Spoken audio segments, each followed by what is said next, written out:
Hello, dear students. I welcome all the students of first year who are newcomer in Government Law College Kota. I hope you know your aim. Why did you take admission LLB classes? Basically, it is the main question before you. According to syllabus prescribed by the Ambedkar Law University, Jaipur, we have to introduce, we shall have to introduce 9 paper which have been prescribed as your syllabus of the LLB first year. Dear students, today we discuss Hindu law. What is the meaning of Hindu law? Why Hindu law was enacted by the Indian Parliament? And what are objects of this act? According to introduction to Hindu law, the Indian soil has not only been productive in deep thinkers, eminent founders of world religions, and gifted poets, but it has brought forth a system of law which, after having spread over the all vast continent of India, has penetrated at an early period into Brahma and Shyam and has become the foundation of the written law in these two countries. So Hindu law is very important subject for us. जैसा कि मैंने आपसे कहा है कि law is divided into parts. One of them is called common laws and second is called personal laws. Hindu law is also a part of personal law. इस हिंदू विधि को हमने पारिवारिक विधि के रूप में जाना है, व्यक्तिगत विधि के सामुदायिक धर्म विशेष की विधि के रूप में जाना है. और इसीलिए कहा गया है कि हिंदू विधि एक ऐसी विधि है, एक ऐसा अधिनियम है, एक ऐसा कानून है जो उन व्यक्तियों पर लागू होगा जिनको हिंदू शब्द के अंतर्गत वर्णित किया गया है. अर्थात पक्षकार को हिंदू होना चाहिए तथा पक्षकार के विभिन्न विषयों पर ही हिंदू विधि लागू होगी जिनका वर्णन prescribed under the various heads. Just like Hindu marriage act 1955. यदि कोई भी क्वेश्चन दो पक्षकार यदि हिंदू है और उनके विवाह के संदर्भ में any dispute arise between two spouse of the marriage, तो यदि पक्षकार हिंदू है उनके बीच कोई भी विवाद उत्पन्न होता है या विवाह से संबंधित कोई भी अवधारणा को रिकॉग्नाइज किया जाना है, तो डेफिनेटली हमें हिंदू विवाह अधिनियम 1955 में वर्णित शर्तें, कानून में वर्णित प्रावधानों का पालन करना होगा. तभी एक रिकॉग्नाइज मैरिज, एक वैलिड मैरिज हिंदू पक्षकारों के बीच संपन्न हो सकती है या उनको कानूनी तौर पर मान्यता प्राप्त हो सकती है. Hindu law, just like it has rightly been observe as the most ancient pedigree of any non system of jurisprudence. तो Hindu law is not a new law but it is ancient law. It has been known as a ancient law. However, it is not law as understood in modern times. Today, the word law signifies an act passed by the legislature of a country.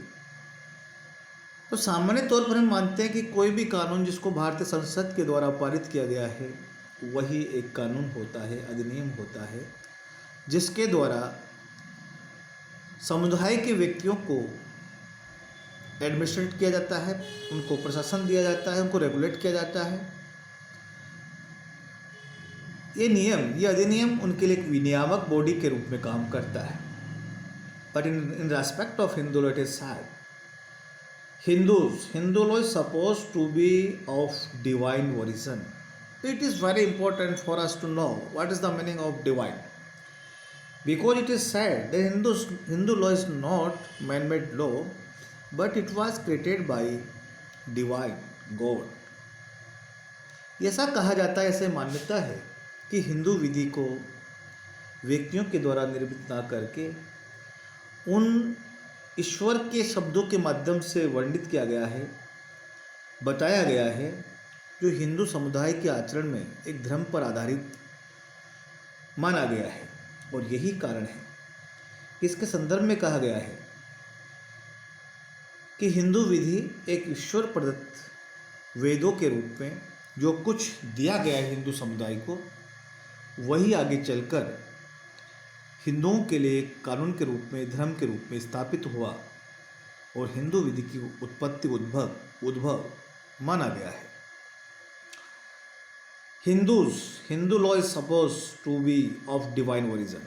जैसा कि मैंने आपसे कहा कि हिंदू जो शब्द है, हिंदू जो लॉ है, कानून है, ये केवल हिंदू समुदाय के व्यक्तियों पर, उन विषय वस्तुओं पर जिनका वर्णन हिंदू विवाह अधिनियम 1955 में किया गया हो, जिनका वर्णन हिंदू दत्तक एवं संरक्षण अधिनियम 1956 में किया गया हो, ऐसे अधिनियम जिसको हम भरण पोषण एवं संरक्षण अधिनियम 1956 के रूप में जानते हैं, या वह अधिनियम जो हिंदू के उत्तराधिकार से संबंधित हो, उस हिंदू उत्तराधिकार अधिनियम 1956 में जिन विषय वस्तुओं का वर्णन किया गया है, जो विषय वस्तु अवगत कराए गए हैं, उन्हीं मामलों में हिंदू विधि द्वारा हिंदू पक्षकारों के विवादों का निस्तारण होता है। यही कारण है कि हिंदू विधि, हिंदू लॉ इज एब्सोल्युटली एक personal law and applicable on Hindus only in matter of which have been prescribed under the various head of Hindu law, जिनको हिंदू विधि के विभिन्न हेड्स में डिफाइन किया गया है। Therefore it is not common, it means ये सभी समुदाय के व्यक्तियों पर लागू ना होकर केवल उन व्यक्तियों पर लागू होगा जिनको हमने हिंदूज कहा गया है। Then question comes before us who are Hindus, तो हिंदू हम किसे कहें, तो हमें जानना होगा the term of Hindus may be defined positively or negatively.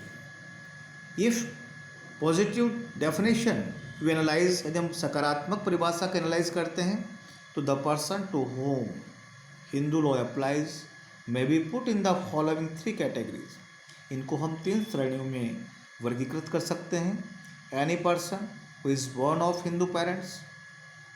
Second, any person who is a Hindu, Jain, Sikh और बुद्धिस्ट बाय रिलीजन। और नेगेटिव डेफिनेशन में हम देखें तो any person who is not belong to Muslim religion, Christian religions, Parsi religions and और Jews, तो definitely except of this religious persons all person to be called Hindu. It is very clear, Hindu law is a common law, Hindu law is not a common law but a personal law, and it provision of this act are applicable only Hindus person. So definitely first of all we have to know meaning of Hindu, who are Hindus. So definitely you will be introduced the term of Hindus. Thank you.